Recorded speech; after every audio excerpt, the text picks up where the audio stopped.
I think sometimes now that we don't live near Detroit, we forget just how great a city it really is. Hey everyone, welcome back to Traveling Trunks. We're checking out one of Detroit's most famous landmarks, the Whitney. Growing up in Detroit, everyone always talked about the Whitney as the fancy restaurant. I don't actually remember ever going there, but Courtney vaguely remembers putting on one of her Sunday dresses and being told to be on our best behavior. No church giggles. So, when we found out that Whitney offers a champagne tour of the mansion, we were immediately interested. What we didn't expect was that it would turn out to be one of our favorite day trips of the year. Detroit has no shortage of beautiful historic homes, but the Whitney feels different.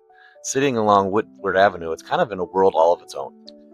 This massive Romanesque revival mansion was built in 1894 for lumber baron David Whitney Jr. The house features 52 rooms and more than 20,000 square feet of living space. All of which I didn't know until I took the tour, so you gotta do it. Anyway, from the outside, it is impressive. One quick tip before you go: book your tour in advance. The Champagne Tour fills up, especially around the holidays and peak tourist season. We also recommend arriving a little early because the exterior of the mansion is definitely worth exploring. The Champagne Tour begins at what's known as the Ghost Bar, located on the 3rd floor. And yes, it's called the Ghost Bar because the Whitney has developed quite a reputation for paranormal activity over the years. Now, the Champagne Tour isn't a ghost tour, but honestly, it kind of feels like one. Everywhere you go, there are stories about weird noises and mysterious figures.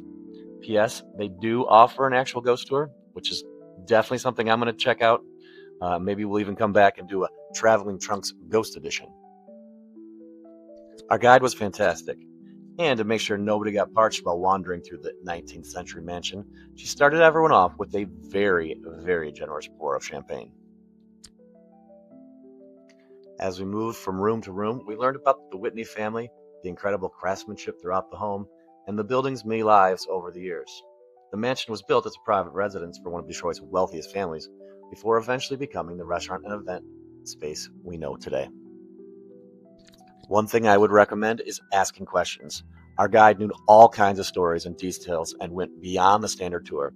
And some of the most interesting moments came from the people in the group asking about the house, the family, and, of course, the ghosts. Even though a few rooms had some private events, we still got to see all of the mansion's highlights.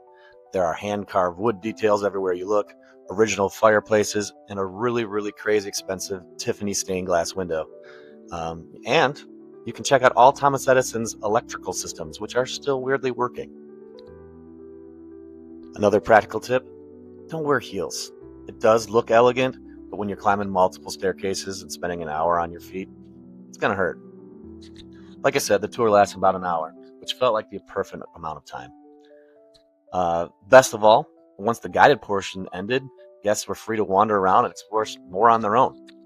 You don't have to rush out the door when the tour ends. Spend a little extra time in the Ghost Bar and taking a look around the mansion. Some of our favorite photos came after the official tour was actually over. For us, the Whitney was the perfect start to a day in Detroit. After leaving, we headed over to the Eastern Market, which is another must-visit destination. You could easily pair a visit here with the DIA or even go over to Belle Isle and make a full day out of it. For years, we thought the Whitney was just a fancy restaurant. Now we know it's one of Detroit's greatest historic attractions that just happens to serve food, even if you never sit down.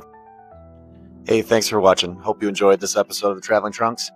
And if you do live in Detroit and you know some great places that we need to check out because it's been so long, let us know in the comments.